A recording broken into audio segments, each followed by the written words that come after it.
Qu'avez-vous trouvé de beau dans ces pages culturelles, cher Frédéric? Vous savez que je vous parlais hier de l'ancien numéro 2 de Facebook qui interdit à ses propres enfants d'utiliser ce réseau social. De merde, ajoute-t-il, c'est lui qui le dit, qui perturbe trop les mentalités. Bien dire les gros mots, ça vous fait rire. Ah, quand je cite, moi, c'est pas de ma faute. Qui crée des fausses valeurs, disait-il, et qui fait oublier ce qu'est la vraie vie et les vraies relations normales. Eh bien, il y a une deuxième salve aujourd'hui encore plus forte que j'ai trouvée dans Les Échos. Ah bon?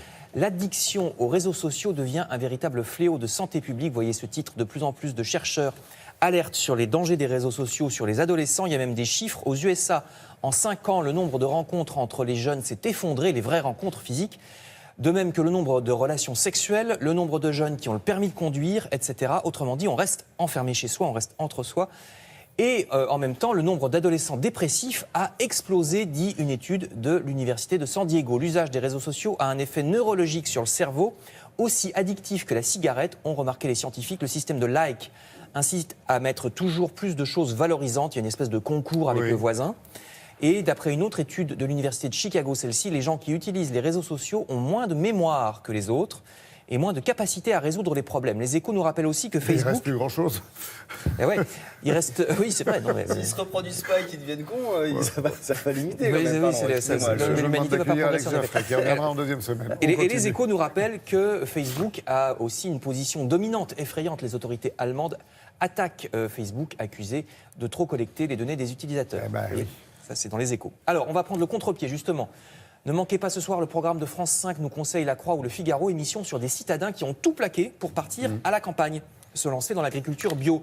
Évidemment, ça fait un peu cliché pour Bobo, mais non, il y en a même qui finissent par faire passer au bio leurs voisins agriculteurs qui cultivaient jusque-là aux produits chimiques. Vous voyez, puis il faut du courage pour quitter son boulot à la ville quand on sait que le revenu moyen d'un agriculteur est de moins de 400 € par mois. Émission ce soir donc à ne pas manquer à 20h50 sur la 5.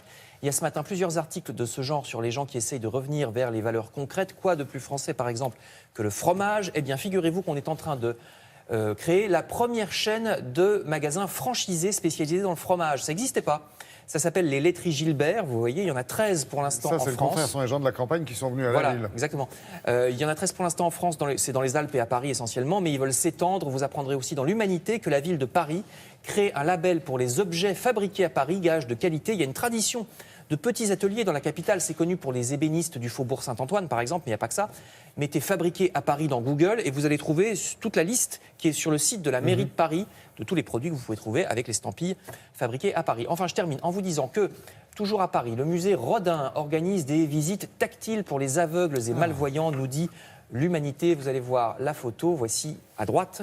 La Tour Eiffel, elle, va moderniser ses restaurants et surtout son parvis pour l'accueil des touristes, nous dit ici à gauche Les Échos, parce qu'actuellement la file d'attente est souvent interminable au pied de la Tour Eiffel. Enfin, vous trouverez dans le Parisien une sélection des meilleurs spectacles de la capitale sur le thème de Noël, spectacle où vous pourrez emmener vos enfants pour ces vacances scolaires qui s'annoncent. Voilà. Merci Frédéric qui nous parlait des adolescents.